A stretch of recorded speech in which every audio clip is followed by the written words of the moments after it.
You're live. Okay, all right, everybody. Okay, so here we go. We finally got in the house. Woo! All right. Now you're doing the same thing you did when you walked up to the house. You are looking all over. What are you looking for when you get into the house? A couple things right away. First of all, I'm looking for a very comfortable place to sit. A place where they maybe, it's the living room where they're watching TV and, that's kind of their casual area. I don't know if you guys have ever seen it, but, I'm old. My grandmother used to have a room when you walked into the house, in the front door of the house. She used to have a living room where the carpet was vacuumed so you could see the marks. There was no foot marks in there, and the furniture had plastic on it. So let's think about it. Do you want to walk into that house and go and sit in that room? Are you freaking kidding me? The husband hasn't been in that room in 25 years. Go to a spot in the house where they sit all the time. That's where they're going to be comfortable. Don't take their chair, but make sure you sit where it's comfortable. The other thing I'm doing, I'm walking into that house, is I'm looking for pictures of grandkids. I'm looking for anything that's going to help me figure out who that person is. You ever go on a cruise, and when you walk on the cruise ship the first time, there's you get that picture of you and your spouse and significant other. There you are. Welcome to the cruise. That's going to tell me a lot about that particular person. So I'm doing the same thing. And the attitude that I have with you guys right now, that's the same attitude you have to have in the house. If you are, hi, Mr. Smith, my name is Mike. I'm a field underwriter assigned to you to give you this information that you requested on final expense. Get the heck out of here. Get in there and have some fun. Let your personality come out. That's what it's all about. They're trying to connect with you, and you're trying to connect with them. So make sure, every one of you, I've met a lot of you, incredible personalities. Let it happen. Go for it. Talk about the pictures of their grandkids. Oh my gosh, what cruise was that? You've got to have something that's going to break the ice. So that's what I do. And now once I finally get to the spot where I'm going to sit down, I sit down, and some of you guys are going to want to have a little cheat sheet. Okay. I have my little talking pad, and it's just to, open it up, and I have it open. So number one, I don't forget to ask my questions. You're going to get all of these questions from AAG so that you can make sure that you follow them step by step. There's an actual order to these questions that we want you to ask. Question 1, 2, 3, 4, right on down the line.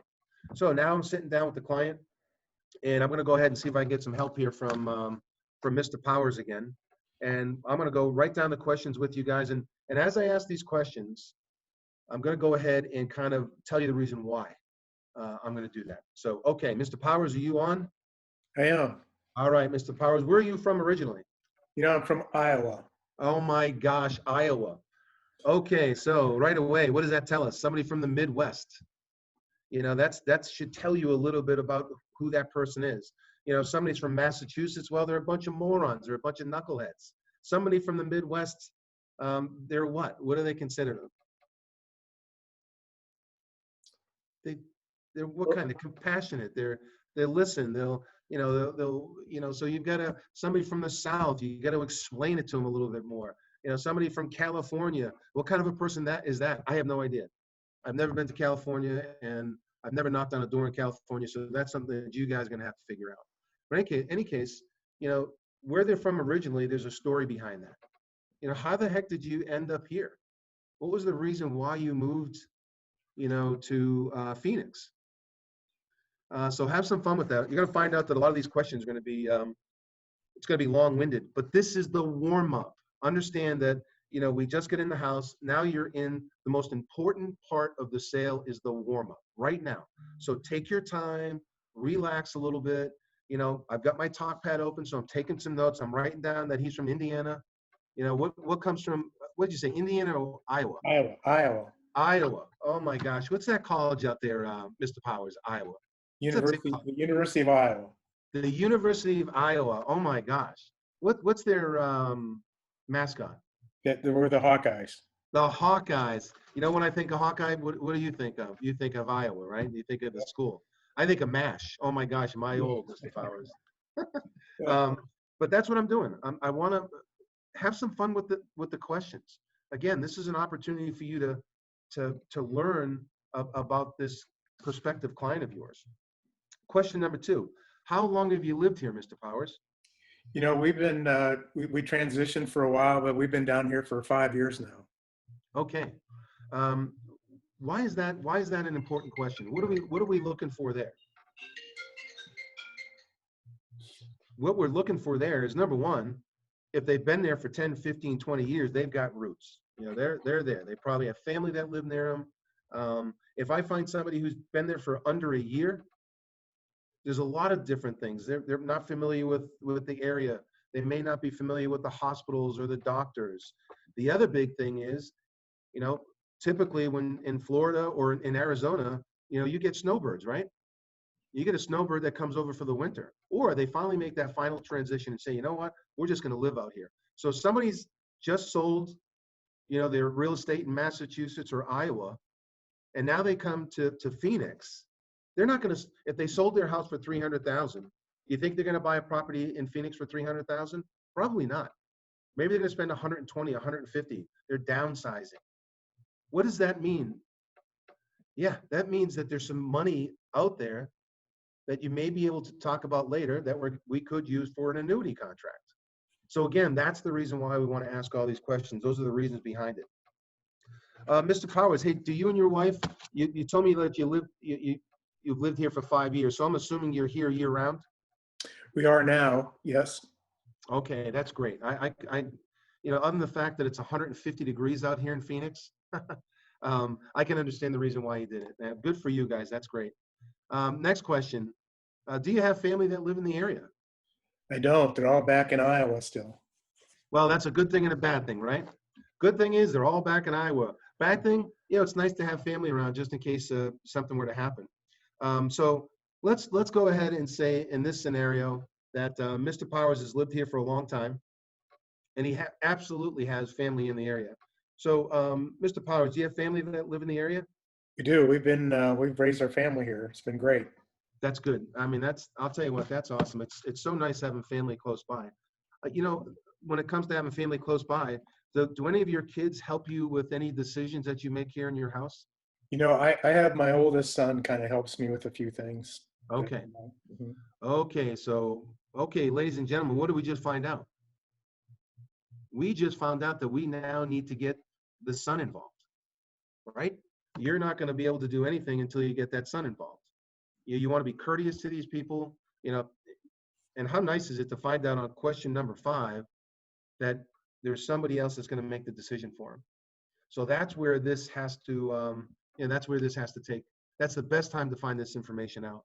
Well, let's go ahead and go back to Mr. Powers.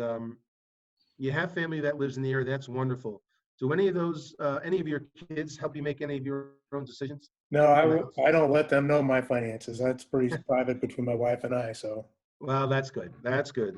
Same thing. Listen, I've got 3 kids, and oh my gosh, I'm the same way you are, without a doubt. Let me ask you, Mr. Powers, what'd you do before you retired? I was in the construction business. Okay. Now, did you own that construction business? I did not. I was a foreman for someone for over 20 years. Oh, that's awesome. So now up in Iowa, was that in Iowa or where was that? I was up in Iowa. Yep. Okay. Now, you a member of a union? I was not. I was on the foreman side. So. Okay. All I had right. to deal with those guys. Okay. Next question. Mr. Powers, were you lucky enough to get a pension? No, I mean that we were just a family-owned construction company that I worked for this guy for 20 years. Okay. And were you lucky enough to maybe have a 401k or an IRA account? We did do that, yes. Uh-huh. Okay. Well, that's great. Congratulations. Now, I have to ask you this question. Does that kind of go up and down with the market? Drives me crazy. Yeah. Yeah. Gosh almighty. Please don't tell me. I'm watching listen, every day. You know what? I just saw that TV is on the CNBC Business Channel. So, oh my gosh. You better turn that off in these crazy times. That's for sure. Yeah. I guess the other thing about your company, I probably know the answer to this already, but are you lucky enough? And by the way, this is the next question. Are you lucky enough to have your health coverage paid by your former employer? No, no, not at all.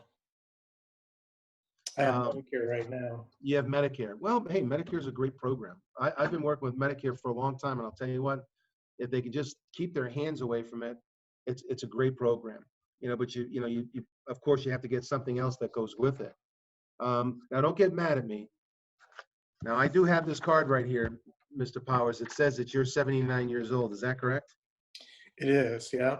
I got to tell you, you sound really good for a 79-year-old from Iowa. Well, I'm pretty proud of what we do here. So we're pretty active. That's great. That's good. And you know, you were pretty active. Now, have either you or your wife had to go into the hospital in the last 2 or 3 years? My wife had some knee surgery about 2 years ago, maybe 3 years ago. Had a knee replacement, but other than Okay. that, we've been pretty fortunate. Oh, that's great. I'll tell you, I hear a lot now that the hip replacements are starting to get to the point where they want those things to be on out surgery. Imagine that, going to get a new hip and then coming out the same day. Isn't that nuts? That's crazy. That's crazy. But Yeah. I know those knee replacements are pretty tough. So, but it had to be worth it. Now, are you guys taking any type of, like me? I have a couple prescriptions that I take. Are you and your wife taking any prescriptions? Yeah, I mean, I take a few. Yeah, Yeah, got some just the blood regular pressure, maintenance. cholesterol, things like Yeah. that. Well, that's good. One of the things that we want to make sure of here when it comes to, your prescriptions and your Medicare, Medicare doesn't cover everything. Um, are you happy with the current coverage that you have now besides Medicare?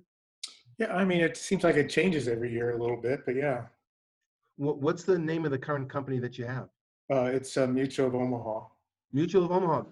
Now, you know what? I think it's a great company. Matter of fact, it's a company that I work with. Um, Remember Mutual of Omaha? Now, what was the name of that show? It was Wild Kingdom. Wild Kingdom. Oh my gosh. I remember when I was a kid, I used to watch that all the time.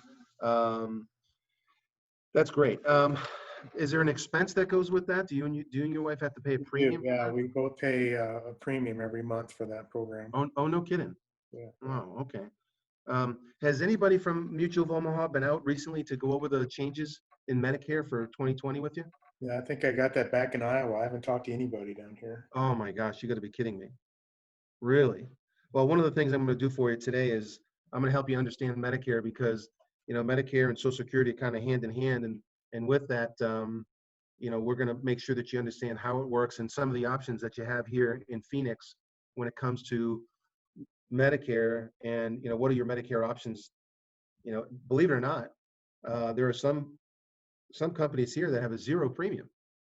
I keep seeing that on TV, but I never understand that. It just sounds too good to be true, to be honest, Mike. Well, it's the one thing that you guys wanted some information on from me was the burial insurance, and by all means, I'm going to go over that with you. But it's important that obviously your biggest and best investment is your health insurance. Now, Mr. Powers, you're 79.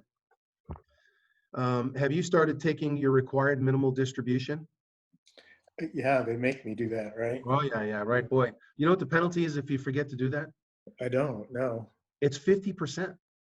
Oh my gosh. Yeah, 50%. How much do you have to take out each year from your 401k? Well, I always get a note. It changes every year from the company that has it. So I'm taking out about $6,000 a year. Okay. Oh, that's good. That's good. Yeah. The other thing that probably changes, the value is the market. Oh my gosh. I can understand the reason why you have that. I understand the reason why you have that on, CNBC Business. Well, listen, you know what? I need to write some information down for you guys. Do you mind if we go sit at the table so I can write this stuff down? Yeah, no, I'm looking forward to it. Okay, great. Let's go ahead. Now here's the next part of this. So those are the questions. You'll get used to them. That's why I say have a talk book there with you, a little notepad that you've got the questions on there so you can, go line by line. And the next thing you want to do is when you get to the table, depending on if you're right-handed or if you're left-handed, you need to make sure you have the decision maker in that house. Make sure they're on the side that they can see what's going on. Okay.